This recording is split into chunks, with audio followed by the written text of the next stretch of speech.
This week, we'll visit the scene of a crime so huge that most of you will not believe it to be real, and so perfect that even today, 86 years after the fact, few realize that the crime even took place. The creation of the Federal Reserve System was about more than just money. Some refer to it as the secret birth of a criminal conspiracy to rob the American middle class of its hard-earned wealth. Others believe it to be part of an attempt to bring the world under the control of a shadowy international elite that calls itself the New World Order. Hundreds of miles south of the banking capital of the world, New York City, just off the coast of Georgia, Jekyll Island provided a winter retreat to the rich and famous.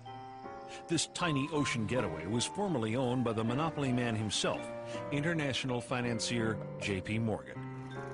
Here, in a conclave intended to remain secret forever, 6 international bankers plan what is to become America's most powerful private institution, the Federal Reserve System.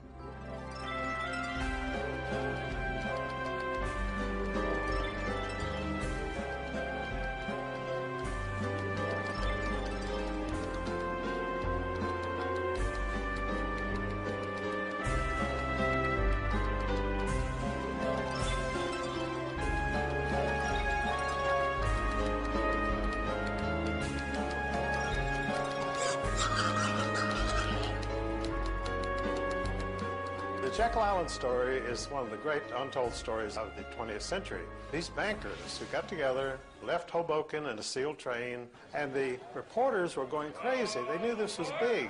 These are 5 of the biggest bankers in the world getting on this sealed train. The reporters want to know what the hell was going on. And they didn't know for years what had happened. It is at the urging of the famous poet Ezra Pound that Eustace Mullins begins his own personal search for the truth about the origins of the Federal Reserve. Ezra Pound's young artists and writers, friends, were killed during World War I. Ezra wanted to know why they died. Digging book by book, row by row, in the entire economics section of the Library of Congress, I found this little magazine with the Jekyll Island story in it. When I took that to Ezra Pound, he was so thrilled. It was the biggest discovery of his life. In fact, Ezra Pound called the Jekyll Island story the biggest detective story of the 20th century. But why? Andrew Gray, grandnephew of one of the 6 men who met to plot the creation of the Federal Reserve System, scoffs at talk of secret cabals. Well, I'm asked whether the Jekyll Island meeting can be automatically classed as a conspiracy. And the answer, first of all, is that the need for secrecy does not necessarily imply conspiracy. Very important legislation of any kind cannot be drafted in public forum. Back in 1910, they called themselves the Jekyll Island Club. Collectively, members represented more than 1/6 the wealth of the entire world. So anxious were they to keep any knowledge of their meetings secure, they used code names even when talking to friends. "We're going to Jamaica," they would say. And those in the know would understand they were traveling to Jekyll Island. The immediate excuse was the money panic of 1907, which was engineered by Jacob Schiff and the Rockefellers to gain control of some corporations they were after.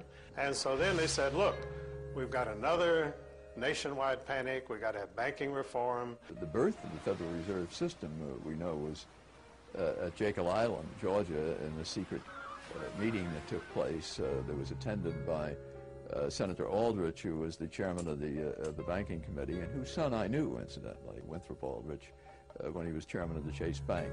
The Aldrich Bill, as it was initially called, received such violent opposition from Democrats and reformers like William Jennings Bryan that despite avid lobbying by the monopoly men, the bill quickly went down to defeat. Once the Aldrich Bill flopped, the bankers immediately moved to Plan B. It didn't work from trying to push it through with Republicans, so they tried to push it through with Democrats. We had, in 1912, a very popular president, a Republican named William Howard Taft. The bankers needed Woodrow Wilson to sign this act into law. He did not have much charisma. He had not a chance against William Howard Taft. Teddy Roosevelt. He was an explosion upon the political scene. Dynamic, outspoken, warm, colorful, exciting, inspiring.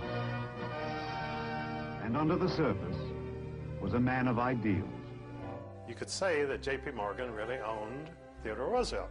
You see, his right-hand man, vice president of his bank in New York, George Perkins, lived at the White House. He was a liaison man with the president. And so they drug Theodore Roosevelt out of obscure retirement. Roosevelt formed the Bull Moose Party and split the Republican Party and elected Woodrow Wilson. That's the only way they could do it. Woodrow Wilson, immediately after his inauguration, called a special session of the Congress to do away with the protective tariff, which had been the thing that had built this country. The second thing that happened was that the income tax came in. And the final thing was the creation of the Federal Reserve, which took place in December, around the Christmas holidays in 1913, that put the cap on this whole revolution. Most of the senators had gone home for the Christmas holidays. We call that in legislative circles having the skids greased. And the skids were greased and they just slid it right on through. Without much fanfare, the president signed it. It became law of the land. One of the major opponents during the Federal Reserve Act battle was Representative Charles Lindbergh from Minnesota, who, interestingly enough, was the father of aviator Lucky Lindbergh, the first guy to cross the Atlantic Ocean solo. And Lindbergh fought them tooth and nail and referred to the Federal Reserve Act as the worst legislative crime ever perpetrated in the history of the United States. And that may indeed well be true. By 1916, even President Wilson was worried. He lamented, "The growth of the nation and all our activities are in the hands of a few men." Near the end of his life, Wilson said that he had been deceived into signing the Fed into law, reportedly murmuring just before he died, "I have unwittingly ruined my government." In law, when any people meet together to plot to rob somebody, that becomes a criminal operation. It can never be anything else. Throughout its subsequent history, it can never overcome that initial criminal beginning. And that's where we are today, a criminal syndicate. That's all it is. It's all it ever has been. Did the creation of the Federal Reserve represent a takeover of the United States by shadowy international financiers?